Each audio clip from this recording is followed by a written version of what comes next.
बिस्मिल्लाहिर्रहमानिर्रहीम, अस्सलाम वालेकुम नाज़रीन। आप यूट्यूब चैनल देख रहे हैं। मैं इमरान खान हूँ। डेवलपमेंट बहुत बड़ी है, आपके साथ शेयर कर देता हूँ। मैं सबसे पहले तो ये है कि जो कमिश्नर थे रावलपिंडी के, उन्होंने एटम बम मार दिया है धांधली करने वालों के सर पे। ये हुआ क्या है, इसके नतीजे में क्या हो सकता है, कुछ चीज़ें हमें याद रखनी पड़ेंगी। इतनी बड़ी डेवलपमेंट पाकिस्तान में अचानक से नहीं हो जाती। चंद नुकात मैं आपके सामने रखूंगा, इनको जब आप जोड़ कर देखेंगे तो आपको आइडिया हो सकता है कि आने वाले दिनों में शायद एक नया खेल खेला जाए। पहले हम देख लेते हैं कि कमिश्नर ने कहा क्या। वो बहुत ज़रूरी है, हर पाकिस्तानी को पता होना चाहिए। कमिश्नर रावलपिंडी लियाकत अली चट्टा ने पिंडी क्रिकेट स्टेडियम में प्रेस कॉन्फ्रेंस करते हुए कहा कि इंतखाबात के ऊपर जो कुछ हुआ उस पर मैं मुस्ताफ़ी होता हूँ। उन्होंने कहा, हमने 8 फरवरी को रात के वक्त रावलपिंडी से 13 लोगों को जितवाया है और हारे हुए उम्मीदवारों को 50-50 हज़ार की लीड में तब्दील किया है। यानी 13 कौमी असम्बली की नशिस्तें हैं रावलपिंडी डिवीज़न में और 26 सूबाई असम्बली की नशिस्तें हैं गालिबन।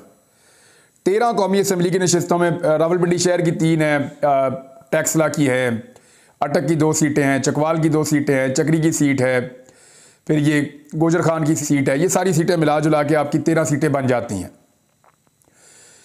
और 3 इस्लामाबाद की भी हैं, वो अभी इनके अंडर में नहीं आती, लेकिन वहाँ ज़्यादा बड़ी धांधली हुई है। वो ये कह रहे हैं कि 13 के 13 सीटें जो हैं वो हमने उन लोगों को जिता दी जो हार रहे थे और 50-50 हज़ार की लीड को हमने तब्दील कर दिया। फिर उन्होंने कहा, मैंने रावलपिंडी डिवीज़न में नाइंसाफ़ी की है। प्रेशर की वजह से आज सुबह फजर की नमाज के बाद मैं खुदकुशी करने की मैंने कोशिश की। फिर सोचा हराम की मौत मैं क्यों मरूं, क्यों ना सब कुछ अवाम के सामने रखूं। लियाकत अली चट्टा का कहना था कि मुझे रावलपिंडी कचहरी चौक में फांसी देनी चाहिए। मैं रावलपिंडी डिवीज़न में इंतखाबी धांधली की जिम्मेदारी कबूल करता हूं और अपने आप को पुलिस के हवाले करता हूं।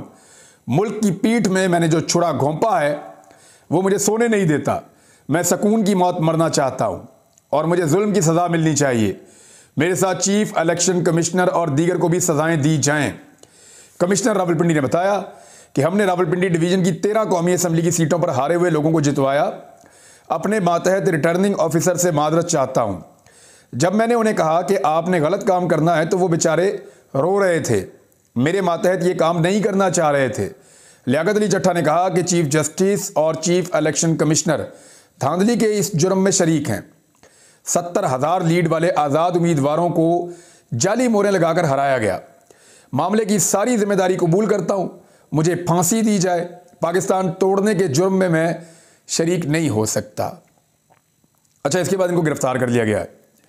ये वहाँ से निकले जब प्रेस कॉन्फ्रेंस करने के बाद, तो इन्हें गिरफ्तार कर लिया गया। अब इसके अंदर आप 2 चीज़ें रखें। बहुत मुमकिन है जो ये बात कह रहे हैं वो सच है और ये बताना चाह रहे हैं कि इन्होंने धांधली की और इनको वाकई नदामत है। लेकिन जिस तरह ये सूटेड बूटेड आए हैं, जिस तरह इन्होंने प्रेस कॉन्फ्रेंस की है, इस तरह के उलिये में सुबह के वक्त आदमी खुदकुशी नहीं कर रहा होता। नॉर्मली मुझे ऐसा लगता है। बहुत मुमकिन है कि इन्होंने सोचा हो कि आखिरी दिन है मेरा इस सीट के ऊपर, तो मैं अपने प्रॉपर तरीके से डेकोरम के साथ जाऊं और जाकर अपना एतराफ़ जुर्म करूं और इज़्ज़त के साथ अपनी गिरफ्तारी दे दूं और अपने किए की सज़ा काटूं। बहुत मुमकिन है इन्होंने ये सोचा हो सकता है जो बातें इन्होंने की हैं वो बिल्कुल सच हैं, लेकिन चंद सवालात पैदा होते हैं, वो मैं आपके सामने रख देता हूं। नंबर 1, ये जो कमिश्नर साहब ने बातें की हैं, इन्होंने ये तो नहीं बताया कि दबाव किसने डाला इन पे। यानी ये तो ये बता रहे हैं कि मैं बहुत दबाव में था, लेकिन दबाव किसने डाला ये नहीं बताया। यानी अगर कोई आदमी सुबह के वक्त खुदकुशी कर रहा है और कोई आदमी अपनी हर चीज़ दांव पर लगा रहा है, फांसी लेने को तैयार है, तो फिर वो आधा सच क्यों बोलेगा। ये नुक्ता अपने जहन में आप रखिएगा। दूसरी बात, इस शख्स को गिरफ्तार कर लिया गया है। मुबैना तौर पर कुछ लोग कह रहे हैं, एक तो इनके रिश्तेदार जो हैं वो बड़े अहम ओहदों के ऊपर हैं, निगरान हुकूमत में भी हैं, और कुछ लोग कह रहे हैं कि ज़हनी मरीज हो गए हैं। ये सब अपनी अपनी बातें करेंगे। लेकिन माजिद निज़ामी साहब ने एक ट्वीट किया इनके बारे में। उन्होंने कहा कि डिप्टी कमिश्नर रावलपिंडी हसन वकार चीमा के वालिद वकार चीमा साहब मुस्लिम लीग नून के टिकट पर वजीराबाद से MPA का इलेक्शन जीते हैं। और ये एक डेवलपमेंट आप अपने जहन में रखें। इनके भाई जो हैं वो निगरान हुकूमत का हिस्सा हैं। इनके वालिद जो हैं वो नून लीग के टिकट के ऊपर इलेक्शन जीतकर MPA बने हैं वजीराबाद से, और वो भी धांधली के साथ बने हैं। ये सारी चीज़ें अगर आप दिमाग में रखें और फिर आप ये भी ज़हन में रखें कि ये शख्स जब बात करता है तो एतराफ़ जुर्म तो करता है, लेकिन किस किस ने इसको जुर्म के ऊपर मजबूर किया उस बारे में नहीं बताता। यानी अगर किसी ने कश्तियां जलाई हैं और कोई खुदकुशी करने के लेवल पे आ गया है तो फिर वो पूरा सच बोलता है, फिर वो छोटी छोटी बातें रखता नहीं है। तो इस वजह से भी लग रहा है कि शायद ये किसी प्लानिंग का हिस्सा तो नहीं है। दूसरी एक और चीज़ भी जहन में आती है, वो ये है कि एक केस भी चल रहा है सुप्रीम कोर्ट ऑफ पाकिस्तान में और वो सुनवाई के लिए मुकर्रर भी हो गया है, अनकरीब सुना जाएगा। उसके अंदर पाकिस्तान में जो धांधली हुई है, उस धांधली के नतीजे में जो सूरत हाल पैदा हो गई है उस पर वो केस है। और जो पटिशनर है उसने ये कहा है कि पाकिस्तान के अंदर जो इंतखाबी अमल हुआ 8 फरवरी को, उसको कलअदम करार दे दिया जाए। यानी इंतखाबात पाकिस्तान में हुए नहीं, इसको फारिग कर दें आप। अब इस वक्त इस सिचुएशन के ऊपर आप आ जाएं। नवाज शरीफ हुकूमत नहीं लेना चाहता। इसहाक डार ने बताया कि जी हमने बेड़ा गर्क ही इतना कर दिया शहबाज शरीफ ने कि अब अगर हुकूमत में आए तो कुछ भी नहीं बचेगा। यानी अब अगर हमने हुकूमत ली तो हमारे पल्ले कख नहीं बचेगा। ये बात इसहाक डार साहब ने बता दी नवाज शरीफ साहब को। और कुछ डिमांड्स ऐसी होंगी आने वाली वफाकी हुकूमत से जिसको कोई भी सियासी जमात पूरा नहीं कर सकेगी। मैं आपको फिर कह रहा हूं कि इंटरनेशनली कुछ डिमांड्स आने वाली वफाकी हुकूमत से इस नौइयत की होंगी कि जो भी हुकूमत होगी और वो उन डिमांड्स को पूरा करेगी, वो अपनी सियासत के ताबूत में अपने हाथ से कील ठोक देगी। पाकिस्तानी कौम उस जमात को कभी माफ़ नहीं करेगी। बस यहां तक इसको मैं रोक लेता हूं। ऐसी सूरत हाल में कोई क्यों चाहेगा कि वो हुकूमत में आए? कोई भी नहीं चाहेगा। नवाज शरीफ साहब दौड़ गए, उनकी अक्सरियत भी नहीं है, ज़बरदस्ती उनको सीटें दिलवाई गई। उनकी सादा अक्सरियत भी फिर भी नहीं बनी। बैसाखियों के साथ उनको हुकूमत मिल रही थी, वो दौड़ गए। जरदारी साहब ने पहले ही दिन कह दिया जी हम तो नहीं ले रहे, बल्कि उन्होंने ये भी कहा कि हम वफाकी हुकूमत में बैठ भी नहीं रहे, वोट डाल देंगे आपको तरस खा के। इमरान खान साहब वगैरह कल फैसला कर चुके हैं। मैं आपको पिछले वीलॉग में बता चुका हूं कि जनाब वो भी कह रहे हैं कि हमने हुकूमत नहीं लेनी, हमारा मैंडेट पूरा करो फिर बात करो हमारे साथ हुकूमत की। अब ये जो सिचुएशन क्रिएट हो गई है पाकिस्तान में, कोई हुकूमत लेना नहीं चाह रहा। धांधली के खिलाफ एक पटिशन दायर की गई है, देखते हैं सुप्रीम कोर्ट में उसका क्या होता है। और तीसरा, एक साहब अचानक उठते हैं, कमिश्नर साहब, और वो मजबूर हो जाते हैं अपने ज़मीर के हाथों, खुदकुशी करते करते वो बच गए और उन्होंने बताया कि जी मैंने बहुत ज़्यादती की, अपने ऊपर सारा इल्ज़ाम ले लिया। लेकिन उन्होंने ये भी नहीं बताया कि उनके ऊपर जो दबाव आया, नवाज शरीफ ने डाला, इलेक्शन कमीशन ने डाला, किसी और इदारे ने, कहाँ से उनके ऊपर दबाव आया, वो बताने से कासिर रहे। इस लेवल पे आके भी, आखिरी पॉइंट पे आके जहां वो मौत के किनारे पे खड़े थे, वहां भी उन्होंने नहीं बताया। इन सारी चीज़ों को आप इकट्ठा करें तो क्या ये मुमकिन है कि पाकिस्तान के अंदर इलेक्शन को कलअदम करार दे दिया जाए और एक ऐसा सेटअप बना दिया जाए इमरजेंसी की सूरत में जो चलता रहे आइंदा? क्या ये मुमकिन नहीं है? एक सिंपल क्वेश्चन है मेरा आपसे कि क्या ये मुमकिन नहीं है जो हालात पैदा हो चुके हैं, इन हालात में यही निगरान हुकूमत जो है इसी को तौसीह दे दी जाए और ये चलती चली जाए आगे? बिल्कुल ये मुमकिन है। देखिए पीएमएलएन तो ये सोच रही है ना, उनको तो दाव लगा हुआ, वो कह रहे हैं जी मरियम नवाज को वज़ीर आला पंजाब बना देंगे, वफाकी हुकूमत पीटीआई के गले में डाल देते हैं। साद रफीक ने आज मशवरा दिया है कि जी पीटीआई जो है वो पीपल्स पार्टी के साथ मिलकर हुकूमत बना ले। तो साद रफीक साहब मशवरे अपनी पार्टी को दें, आपका वहाँ नहीं सुनी जा रही बात, आपकी यहाँ कौन सुनेगा? एमएनए का इलेक्शन आप इस दफ़ा हार गए अनफॉर्चुनेटली, हालांकि आप बड़े अच्छे सियासतदान हैं। लेकिन मामला ये है कि अगर पीटीआई को आपने हुकूमत देनी है ख्वाजा साद रफीक साहब, तो उनको तो पीपल्स पार्टी की जरूरत ही नहीं है, वो तो इंडिपेंडेंट अकेले हुकूमत बना सकते हैं। आप उनकी सीटें उनको वापस कर दें।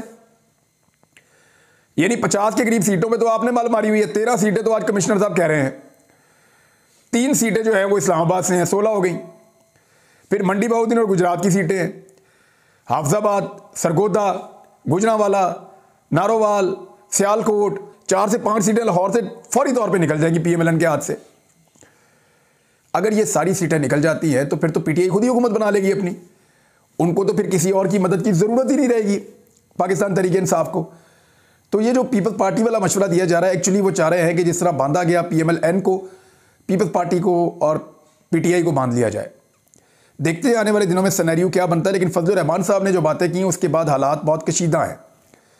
और ये कमिश्नर का स्टेटमेंट, अगर तो ये सही बात कर रहे हैं, सच बोल रहे हैं और इसके पीछे कोई मैलाफाइडी नहीं है, इसके पीछे कोई ऐसी चीज़ नहीं है जिसके नतीजे में इलेक्शन को कलअदम करार दे दिया जाए, अगर ऐसा कुछ नहीं है तो फिर तो सूरत हाल बहुत अजीब हो गई है और पाकिस्तान एक अजीब डगर पे चल पड़ा है। वो राज जिनसे पर्दा उठता था कई दहाइयों के बाद, कई कई सालों के बाद बात पता चलती थी, फलां ने ये कहा, फलां ने ये कहा, वो अब दिनों में और महीनों में चीज़ें सामने आ रही हैं। फजलुर रहमान साहब ने क्लियरली एस्टेब्लिशमेंट के ऊपर इल्ज़ाम लगा दिया इमरान खान की हुकूमत गिराने का, और बहुत सारे लोग बोल चुके हैं। नजम सेठी साहब ने, जो इस वक्त की एस्टेब्लिशमेंट के बहुत करीब समझे जाते हैं और उस वक्त की जो इमरान खान साहब की हुकूमत गिराई गई, नवाज शरीफ के बहुत करीबी साथी हैं, कश्ती में नवाज शरीफ साहब के साथ नीम दराज भी थे। एक दिन बरतानिया में जाके उन्होंने मियाँ साहब के साथ काफ़ी मुलाकातें की और हमेशा सपोर्ट की, इमरान खान के मुखालिफिन को सपोर्ट की। उसकी वजह से इनको चेयरमैन पीसीबी भी लगाया गया, निगरान हुकूमत का वज़ीर आला भी बनाया गया। एग्जैक्टली ये करैक्टर मोहसिन नकवी साहब के करैक्टर से मिलता जुलता है। ये क्या फरमा रहे हैं कि मौलाना फजलुर रहमान बिल्कुल ठीक कह रहे हैं, तस्दीक फरमाई इन्होंने। तहरीक अदम एतमाद के पीछे जनरल बाजवा थे। इमरान खान से नेकोटिक का मुआहदा और एक दो काम करवाने थे, इसलिए तहरीक अदम एतमाद लेट हो गई थी, वरना पहले ही आ जानी थी। तो ये जनाब नजम सेठी साहब फरमा रहे हैं। अब ये जो इशू उठ गया ना, कमिश्नर साहब का स्टेटमेंट, उनका गिरफ्तार होना, इससे एक रास्ता भी खुल सकता है। वो ये खुल सकता है कि बहुत सारे और ब्यूरोक्रेट, जिनसे कुछ से मेरा भी राब्ता है, कुछ से मेरे दोस्तों का राब्ता है, वो सारे ये कह रहे हैं कि हम बहुत परेशान हैं, हमारी फैमिलीज हमें बुरा भला कह रही हैं, हमारे अपने घर वाले वोट डालकर कहीं और आए हैं और हमें यहाँ पे दफातर के अंदर बैठ के नताइज कहीं और के देने पड़ गए हैं। ये सूरत हाल उनके ख़ानदानों के अंदर, उनकी फैमिली के अंदर, वो उनको सिंगल आउट कर रही है। और इसमें कमाई क्या हो रही है उनकी? उनको तो कुछ नहीं मिल रहा। वो तो सिर्फ अपनी नौकरी के ऊपर मौजूद रहने के लिए उन्होंने ये सारा धांधला किया है, या मजबूर हो गए, दबाव में आ गए। अब ये जो किया है कमिश्नर साहब ने, इसके बाद एक रास्ता खुल सकता है और दीगर लोग भी अपने ज़मीर की आवाज़ के ऊपर ये कह सकते हैं कि जनाब बात ये है कि मेरे से भी यही काम करवाया गया था, ये 3 सीटें मैंने जानबूझकर किया, ये यहाँ पे धांधला। कोई और उठेगा वो कहेगा मैंने यहाँ किया, कोई और उठेगा वो कहेगा मैंने वहाँ किया। इससे पहले कुछ आरोज को गैरत भी आ रही थी, लेकिन मामलात को दबाया जा रहा था। अब सूरत हाल ये है कि अगर ये सिलसिला चल पड़ता है, अभी नहीं चलेगा, चंद दिन बाद चल पड़ेगा, लेकिन अल्टीमेटली पाकिस्तान तहरीक इंसाफ को PMLN के अंदर से वापस कोई 50 के करीब सीटें मिलनी है। ये मैं सिर्फ कौमी असेंबली की नशिस्तों की बातें कर रहा हूँ।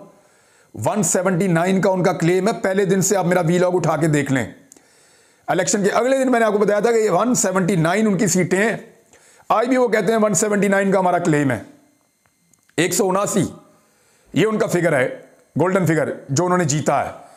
उनको वो नहीं भी मिलता ना, उनसे अगर 29 सीटें छीन भी लेते हैं तो 150 सीटों पे वो फिर भी आ जाएंगे। 50 से 60 सीटें उन्हें वापस मिल सकती हैं। कराची में उनके खिलाफ बहुत खौफनाक धांधला किया गया है। वो ये कहते हैं कि 15 के करीब सीटें उनसे कराची के अंदर छीनी गई हैं, सिर्फ बलूचिस्तान में उनसे 4 सीटें छीनी गई हैं। तो अब इस सूरत हाल के अंदर ये कैसे मुमकिन है कि लोग खामोश रहें? ब्यूरोक्रेट भी देखें, पाकिस्तान का हिस्सा है, वो पाकिस्तान से प्यार करते हैं, उनके बच्चे यहाँ पे पढ़ते हैं, उनकी फैमिलीज जो है वो भी यहीं पे रहती हैं, इसी सोसाइटी में मूव करते हैं। और आजकल सबको पता है कि कौन कहाँ पे RO लगा है, किसने कहाँ पे ड्यूटी की है, कौन जो है वो रिटर्निंग ऑफिसर है, हर बंदे का सबको पता है। इतनी बड़ी चीज़ को मैनेज किया ही नहीं जा सकता। ये आहिस्ता आहिस्ता चीज़ें खुलेंगी और मुमकिन है कि आने वाले दिनों में पाकिस्तान तहरीक इंसाफ की सीटें इतनी बड़ी तादाद में उन्हें वापस मिले कि वो पंजाब में और वफाक में भी हुकूमत बना लें। लेकिन मेरे ख्याल में ये इलेक्शन जितना मुतनाज़ हो चुका है, अगर पाकिस्तान तहरीक इंसाफ को हुकूमत मिलेगी भी तो वो चंद ज़रूरी इकदाम करने के बाद दोबारा पाकिस्तान को इलेक्शन में ले जाएंगे। ये है जनाब अब तक की सूरत हाल। नाज़रीन, एक खबर और आ गई है और वो अल जज़ीरा के ऊपर एक डॉक्यूमेंट्री चली, उसकी वजह से बड़ा प्रेशर क्रिएट हुआ। तैयबा राजा पाकिस्तान तहरीक इंसाफ की एक कारकुन, देरीना कारकुन है, पुरानी कारकुन है, और इन्होंने बड़ी सख्तियाँ काटी हैं, लंबी जेल काटी है। 9 मई के बाद से ये गिरफ्तार थी, अभी इनको रिहाई मिली है। इनके वालिद के साथ इनकी मिलने की एक तस्वीर भी बाहर आ गई है। रिहाई के वक्त इन्होंने पाकिस्तान तहरीक इंसाफ का जो झंडा है वो अपने बाजू पे बांध रखा था। और ये एक अच्छी चीज़ है, ताज़ा हवा का झोंका है कि बैनुल अक़वामी मीडिया के दबाव पर, क्योंकि लोकल मीडिया तो बोल ही नहीं पाता, जो बोलता है उसकी बात नहीं सुनी जाती, तो बैनुल अक़वामी मीडिया के दबाव पर और अदालतों के इंसाफ पर कम से कम एक खातून बाहर आई। उम्मीद करते हैं कि आने वाले दिनों में बाकी खवातीन भी रिहा होंगी और पाकिस्तान में इंसाफ होगा। यानी ये तो नाइंसाफ़ी है कि मरीम नवाज़ जो मर्ज़ी करे उसके लिए आप रेड कारपेट बिछाएं।